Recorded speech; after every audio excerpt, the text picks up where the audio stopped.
SimCity was one of my all-time favorite games, and I must have rented the Super Nintendo version too many times to count. But did you know that there was a version in development that was originally planned to be released for the 8-bit Nintendo Entertainment System? Find out all about it, going from the game's planned development and cancellation to being thought to be lost forever, before two working prototypes of the game surfaced at a Seattle-based retro gaming store in August of 2017. It's SimCity on the NES on this edition of Friday Night Arcade. SimCity got its roots on the Commodore 64. It started out as an idea by programmer Will Wright, who came up with the concept when he was working on another game, a helicopter simulator called Raid on Bungling Bay.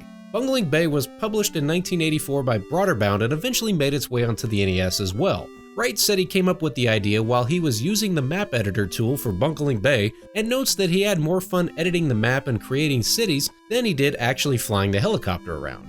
And frankly, after playing Bungling Bay a bit, that's not hard to imagine.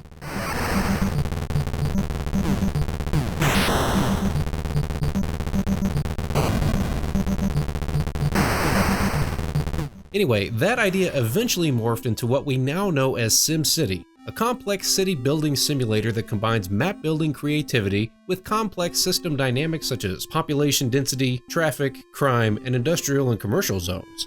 The first version of SimCity, under the working title Micropolis, was originally developed for the Commodore 64 in 1985. However, Broaderbund initially didn't think a simulation game like this would sell, and ultimately the game wouldn't be published right away. Wright spent a considerable amount of time just trying to get his city simulation game off the ground, but no publishers were interested. No game publisher believed that a simulation game like this would be marketable or fun to play for a casual audience. In the summer of 1986, Will Wright met Jeff Braun at what would later be dubbed the world's most important pizza party.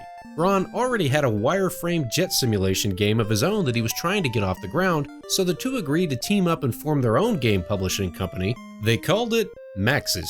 When Wright went back to Broaderbund to clear the rights to sell and publish his city simulator game, executives at Broaderbund reconsidered. After seeing it in action, they realized the gameplay that, while slow-paced, was infectious and genuinely fun to play. They urged Wright to reconsider publishing the game through Broaderbund. Wright agreed to do so as long as fellow Maxis founder Jeff Braun's jet simulation game would also be part of the deal. Broaderbund agreed, and that's how it came to be that SimCity was officially released on Amiga, Macintosh, and IBM PC platforms as well as Commodore 64 in 1989. Sales were a little slow at first, but word of mouth eventually led to the game having sold over 1 million copies by 1992. With the success of the game, Maxis and Will Wright were contacted by another successful gaming company about negotiating the rights to their city building simulation. That company was Nintendo. In the summer of 1990, Shigeru Miyamoto personally flew to California to meet up with Will Wright and the Maxis team. Miyamoto, the creator of one of the most successful games at that time in Super Mario Bros. 3, and Will Wright, the creator of one of the most popular computer games at that time, SimCity, eventually came to a deal to distribute Wright's creation on Nintendo hardware. The official figure was never made public, but it was believed that Nintendo paid Maxis over $1 million for the rights to publish SimCity on Nintendo consoles. Miyamoto added his own flair to the project by working on a control scheme to help keep SimCity fun and enjoyable to play on a home console when it was normally being played with a keyboard and mouse. He also added a digital advisor, Dr. Wright, aptly named after the game's creator, to help guide new players through the potentially arduous process of city planning, and he added in a bank loan feature to help make the game more enjoyable in the early stages. SimCity would eventually be released on the Super Nintendo Entertainment System in 1991, and this is the version most US console gamers from that era probably have the fondest memories of, myself included. However, where the story gets really intriguing is that before the SNES version was released, it was originally being developed for the 8-bit Nintendo Entertainment System. What would an NES version of a complex simulation game like SimCity have looked like? In a late 1990 issue of Nintendo Power, SimCity for the Nintendo Entertainment System was featured in the upcoming games section, and there was even promise of a spring 1991 release. The article actually displayed a couple of screenshots from the game as well, showing a very 8-bit looking menu and graphics system. I remember seeing this article as a kid and thinking the idea of a city simulator on the NES sounded fascinating. A playable prototype of NES SimCity was later featured at the 1991 Winter Consumer Electronics Show. There's even footage of the prototype in action in an episode of Video Power. You remember Video Power, don't you? Hosted by this Johnny Arcade guy. That's Video Power. Today we're gonna peer into the future of my little gray two-tones buddy here, the NES. We went to the Consumer Electronics Show last week and tweaked some of the hottest new chips in the biz. Anyway, here you can plainly see SimCity on the NES in action. SimCity. You've probably heard of this game. It was very popular on the PC. So what did Nintendo do? They grabbed it and made it one of their own. You know, I'm gonna check it out right now. In this game, you design, build, and maintain your own dream city. You're sort of a combination between the mayor and the king. You make all of the decisions. You build the highways, factories, and homes. Figure out the zoning and set and collect the taxes from your citizens. As your city gets bigger, so do its problems. You have to figure out how to deal with the gridlock traffic and battle pollution, litter, and crime. Look for this one to hit the shelves in May of 1991. Although the Super Nintendo version was eventually released and went on to be very successful, the NES version was quietly canceled and just sort of vanished into thin air. It wasn't even mentioned publicly again in any official capacity until the managing editor of Nintendo Power, Scott Pelland, noted in a 2006 interview in the magazine that he had a gold prototype of the game that was pretty far along in development sitting on his desk. So there was some more proof that this game actually existed, somewhere, but where's the prototype now? We wouldn't hear about the NES version of the game again for another 15 years.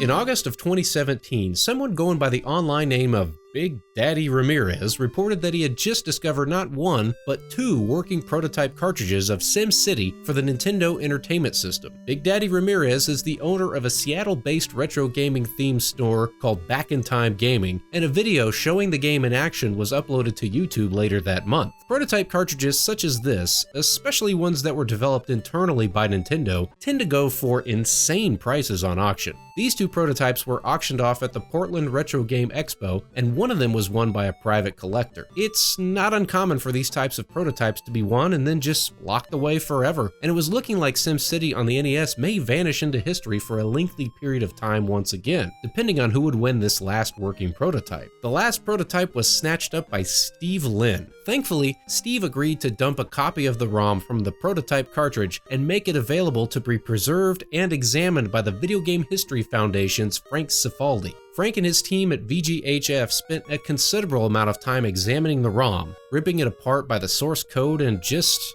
figuring out how this thing worked and what it looked like. Eventually, the ROM was made available in a special archive pack on the Video Game History Foundation website, which you can download and try for yourself via emulation right now. There's several links in the description if you're interested in this project. Along with the playable ROM, the downloadable archive includes MP3s for all of the music tracks in the game, promotional materials, and a look at the game's raw source code. Also, definitely check out the Video Game History Foundation's official website and behold the wonderful work that they're doing. Hey, thanks for all your hard work, guys.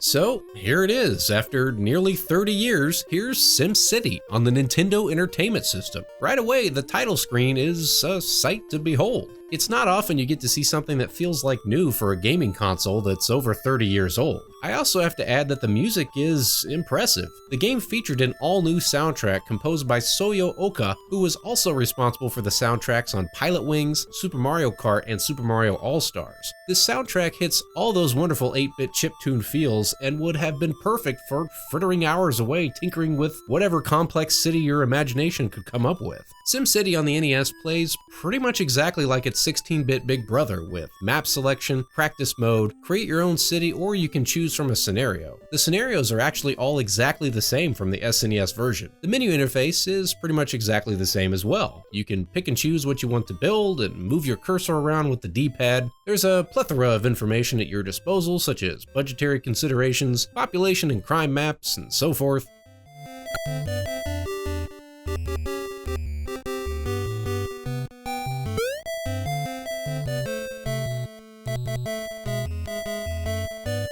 The 8-bit sprites for all the little buildings look, well, awesome. From hospitals to police stations, power plants, and stadiums, it's crazy seeing 8-bit versions of everything when their 16-bit counterparts are seared into my brain forever. Pretty much all of the options from the SNES version are available here, and it's incredible to think that this would have ran on an NES console.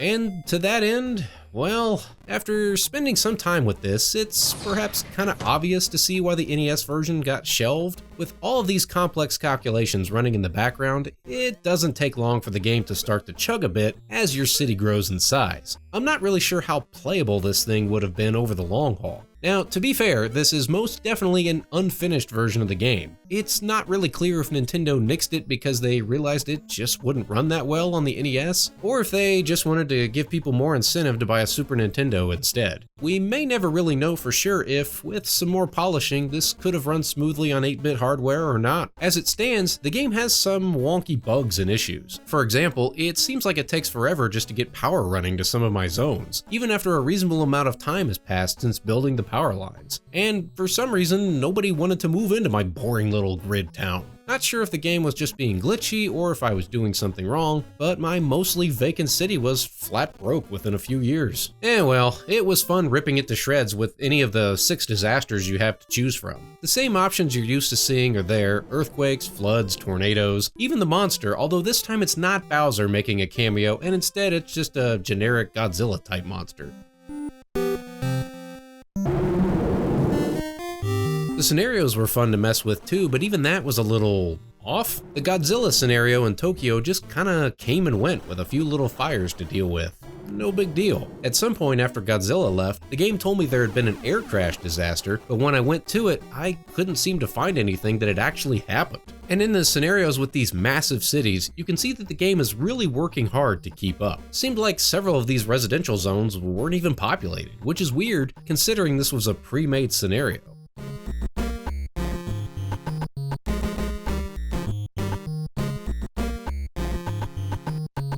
So, while it's super cool to see this 8-bit concept of SimCity in action, I feel like it's safe to say you can stick with the Super Nintendo version or whichever iteration you're used to. For me at least, SimCity on the Super Nintendo is still the definitive version. Just the way the graphics and everything looked, the little cameos from Nintendo characters, and that version in general is my favorite version of SimCity before it got just way too complex. Newer versions of the game like SimCity 3000 or SimCity 4 go off the deep end with excessive details to manage. Hey look, I just want to build roads, zones, and power lines and watch my city grow. I don't want to have to mess with routing sewer and water lines. That's silly. Nah, this version struck just the right balance of simulation and fun. And again, it's just, well, really cool to see it in 8-bit form. Well, what do you think? Did you have a chance to try this out after it got released by the Video Game History Foundation? Did you play the Super Nintendo version at all? As always, thank you so much for watching. Please don't text and drive, and I'll see you next time on Friday Night Arcade.